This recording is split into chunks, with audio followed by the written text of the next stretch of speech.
जब रास्ते दिखाई ना दे तो ये कहानी देख लेना।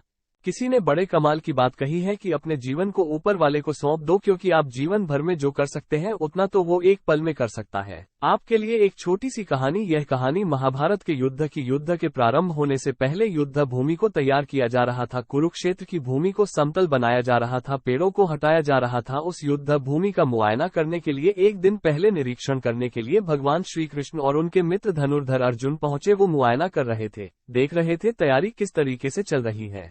तभी एक चिड़िया उड़ती उड़ती आई और भगवान श्री कृष्ण के पास आकर के बोली कि भगवान, मुझसे क्या गलती हो गई, मेरी दुनिया आपने उजाड़ दी। यहाँ युद्ध भूमि को तैयार किया जा रहा है, पेड़ों को गिराया जा रहा है। एक हाथी ने आकर के मेरा पेड़ गिरा दिया, मेरा घोंसला उस पर था, वो घोंसला गिर करके जमीन पर आ गया, उसमें नन्हे नन्हे बच्चे हैं, हमारी जान बचा लीजिए भगवान, अब सब कुछ आपके हवाले है। भगवान श्री कृष्ण ने कहा कि मैं इसमें क्या कर सकता हूँ, मैं तुम्हारी मदद नहीं कर सकता, ये तो नियति का पहिया है, समय का पहिया घूमता चला जाता है, इसमें मैं क्या कर सकता हूँ बताओ। वो चिड़िया रुआंसी हो करके बोली कि भगवान, मुझे बस एक इजाजत दे दीजिए। भगवान ने कहा कि बोलू, क्या पूछना है, क्या इजाजत चाहिए। तो उस चिड़िया ने कहा कि भगवान, मैं आप पर विश्वास तो कर सकती हूँ ना। भगवान ने हाँ भरी।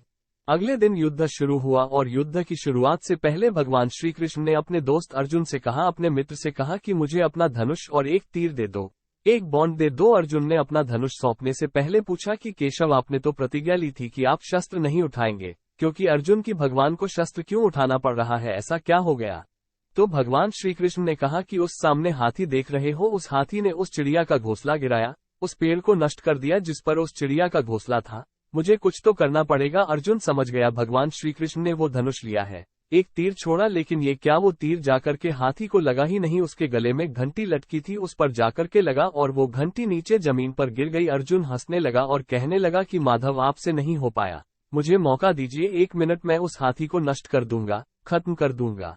भगवान ने कहा कि नहीं, नहीं हो गया, बस इतना काफी था। अर्जुन ने भी ज्यादा सवाल जवाब नहीं किए। 18 दिन तक युद्ध चला और उसके बाद में जब पांडवों की जीत हुई तो एक बार फिर से उस मैदान को साफ किया जा रहा था, क्योंकि काफी युद्ध के बाद में जो नुकसान हुआ था, बहुत सारा सामान गिरा पड़ा था, साफ सफाई चल रही थी। भगवान श्री कृष्ण एक बार फिर से अपने दोस्त, अपने मित्र अर्जुन के साथ में उसी भूमिका करने के लिए निकले और अर्जुन से कहा कि एक काम कीजिए, मेरे रथ से उतरिए और जाकर के नीचे वो जो घंटी रखी है उसको हटा दीजिएगा। अर्जुन चौंक गया कि हमने युद्ध जीत लिया है, हम इतने महान बन चुके हैं और यह मुझे एक घंटी उठाने के लिए, युद्ध भूमि की साफ सफाई करने के लिए कह रहे हैं। लेकिन जानता था भगवान है, कुछ भी कह सकते हैं। रथ से नीचे उतरा, जाकर के उस घंटी को उठाया, साइड किया और जैसे ही उस घंटी को उठाया वैसे ही उसके नीचे से नन्हे नन्हे बच्चे चिड़िया के फड़फड़ाते हुए उड़ान भर ली, उन्होंने उड़ गए।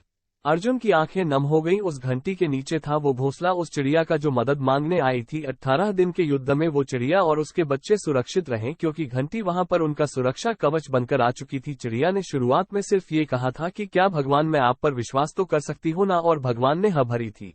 कहानी बहुत छोटी है लेकिन हमें सिखाती है कि दुनिया में हमारे सामने चाहे जो परिस्थिति आ जाए, एक काम कीजिएगा, अपने जीवन को ऊपर वाले को सौंप दीजिएगा, क्योंकि आप जीवन भर में जितना कर सकते हैं उससे कहीं ज्यादा तो वो एक पल में कर सकता है। हमेशा आपसे कहता हूं कि ऊपर वाले के आशीर्वाद के साथ, अपनी सच्ची मेहनत के साथ और अपनी फैमिली के प्यार के साथ कर दिखाओ कुछ ऐसा कि दुनिया करना चाहे आपके जैसा।